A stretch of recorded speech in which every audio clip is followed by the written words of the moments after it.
So, Utah Jazz fandom, rejoice because there has been 3 trades. None of them really did anything, though. Today, we're going to be talking about that and a little bit of the implications as to what we expect to happen to guys like Colin Sexton, Jordan Clarkson, and John Collins, who have been openly shopped and potentially could see the trade deadline coming and going with them in a New Jersey or New Jerseys, depending on what ends up playing out, because the deadline is coming up next Thursday. With that being said, it's your boy Wraith Hoops. Go ahead and smash that like button, subscribe, and turn on post notifications, and let's go ahead and get into this one.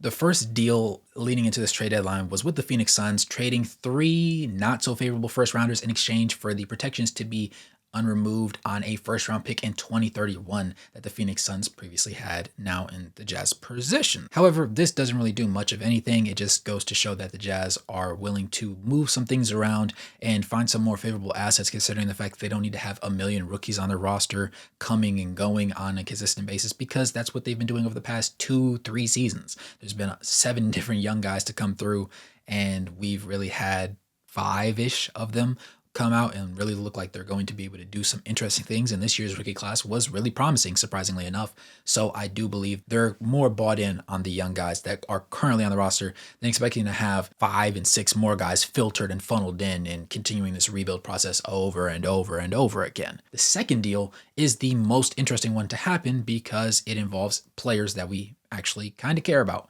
which would be Drew Eubanks and Patty Mills. Now, granted, Patty Mills hasn't really played much in this season. Drew Eubanks has kind of filled in for injuries here, there, and everywhere in between. And while they've been solid and haven't really, averaged more than 5.5 points, there is a world where their expiring contracts could have ended up getting renewed, and Patty Mills' knowledge being added in, Drew Eubanks' knowledge being added in as savvy veterans. Obviously, Patty more than Drew because Drew's 7-ish seasons into this NBA stint.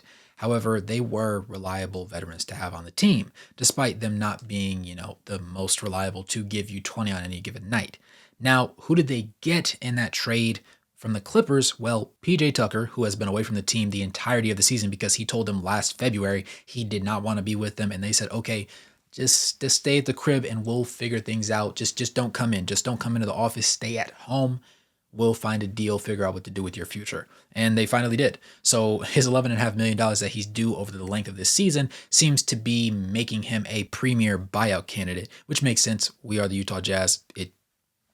Buyouts for bad teams just seem to make the most logical sense. They also added in Mo Bamba to sweeten the pot. And while he has shown a lot of promise at certain points in his young career, he's only on a $2 million deal and is also expiring this season. So they could just buy him out or just let him sit. Either way, it doesn't really make much of a difference. I do believe that PJ will get bought out or he'll be included in a deal, sending him to a contending team.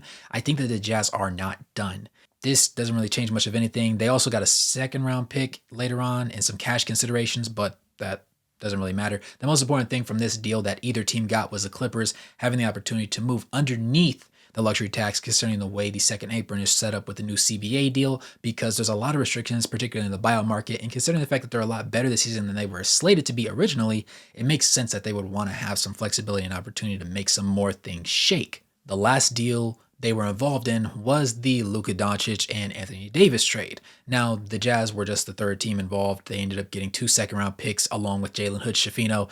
Doesn't really matter. Jalen Hood-Schifino, does he have some bright spots here and there? Yes, but he's not Max Christie, and he's definitely not anybody above Max Christie, so I don't really hold out much expectation for what he could potentially be, though I am willing to be surprised openly about his prospects of being a really key contributor. Maybe he develops a lot better with opportunities, with minutes and injuries and, ghost injuries that we've also been having throughout the season. I believe to date we've run 18 different lineups as a starters.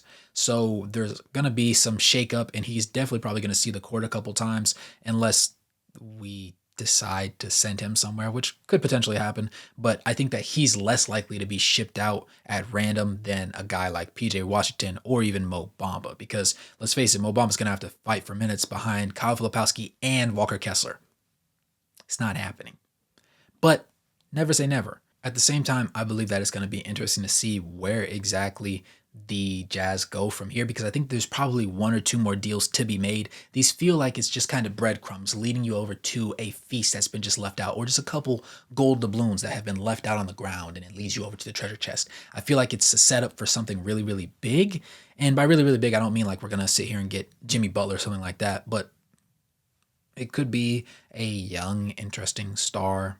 It could be a De'Aaron Fox kind of talent. I would love to have De'Aaron Fox. I love what he stands for. You see his jersey back here. It would be really convenient if we had Colin Sexton, Larry Markkinen, and De'Aaron Fox on the team, and I just happened to all this season have all three of their jerseys behind me. But I think that's a little bit of a stretch considering where De'Aaron Fox wants to go. But nevertheless, it would solve our point guard problem instantly. Keontae George would not be our starting point guard. It would be De'Aaron Fox. And De'Aaron, Colin, and Lowry moving Keontae to the six-man spot and probably shipping out the likes of a Jordan Clarkson in order to make the deal happen. Maybe you have to ship out John Collins, considering the fact that Keegan Murray just hasn't been working out thus far this season, and the fit with DeMar DeRozan hasn't been great with the shooting splits. It could happen, but I think going into next season, the most important thing is just having a lot of flexibility, not being bound by anything, and they've stuck true to the word. One thing about Danny Ainge, even though he'll sit there and blow a lot of hot air, he has been true to his word about us not being pressured into doing any deal that he doesn't love. If that man doesn't want to borderline tongue down the other GM, it's not happening. So maybe there's a world where we see something really interesting happen. I do think there could potentially be one largest trade or perhaps two medium ones where we end up adding some decent role players or somebody with a lot of upside going on down the road.